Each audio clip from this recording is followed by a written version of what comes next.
तेच रामकृष्ण परमहंस आणि स्वामी विवेकानंदांच्या बाबतीत होतं. ज्या ज्या वेळेला या सगळ्या प्रवृत्ती बलप्रदान होत जातात त्यावेळेला गुरु उतरतात आणि सांगतात. नाही तर सनातन संस्थेला या विषयामध्ये चर्चासत्र घ्यायची गरजच काय. सनातन संस्था ही आध्यात्मिक संस्था आहे की आपापलं नामजप करावा, उपाय करावे, घरात देवतेचं दर्शन घ्यावं, साधना करावी. पण परमपूज्य डॉक्टर आठवले जे सनातन संस्थेचे संस्थापक आहेत, सच्चिदानंद परब्रह्म डॉक्टर आठवले, त्यांनी 2000 सालापासून सांगितलं की अरे काळ असा असा येतोय तर नामजप करणं ही जेवढी साधना आहे त्याचप्रमाणे माहितीच्या अधिकारांमध्ये अर्ज करून त्या वामपंथ्यांचा सगळं बाहेर काढणं ही पण साधना आहे. हे साधना म्हणून आपण करतो. त्यांच्या प्रती काही द्वेष भावना आहे म्हणून नाही. हे शत्रूचं खरं स्वरूप तुम्ही उघड करा ना. कारण आपल्याकडे सगळे शिवानी पण अनेक राक्षसांना पोसून ठेवलं ना आणि मग त्यांना शेवटी अशी बुद्धी केली की स्वतःच्या भस्मासूर होतं ना की स्वतःला डोक्यावरती हात ठेवायला लावला. हे लोक होतील नष्ट, काय काळजी करू नका.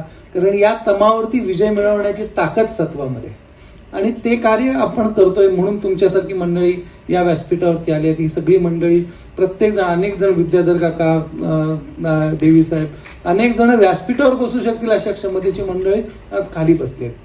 तर हे सत्वगुणाचं हे आहे की आपण संघटित, कलियुगासाठी सोपा मंत्र आहे संघे शक्ती कलियुग आहे. आता तमप्रधानाचे उदाहरण तुम्हाला सांगतो की खरगेंचा मुलगा जे आता काँग्रेसचे अध्यक्ष बनले त्यांनी म्हटलं की धर्म हा रोगासारखा आहे. जरा तमप्रधान. स्टॅलिन बोलला की हिंदू धर्म, सनातन धर्म हा डेंग्यू प्रमाणे आहे. हे लक्षणं तुम्हाला तमप्रधानची सगळी दिसतील. दाभोळकर म्हणायचे की वटसावित्रीची पूजा ही अंधश्रद्धा आहे. बैलपोळ्याला आपण पुरणपोळी घालतो म्हणजे बैलाला पुरणपोळी देणं अंधश्रद्धा आहे आणि बकरी ईद मात्र श्रद्धा आहे. त्याच्याबद्दल काय बोलायचं नाही.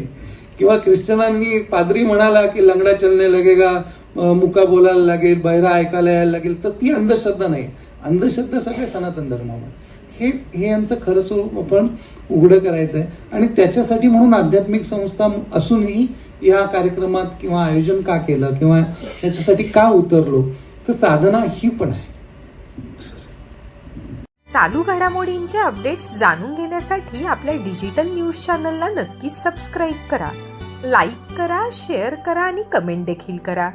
आणि हो, बेल आयकॉनवर प्रेस करून नोटिफिकेशन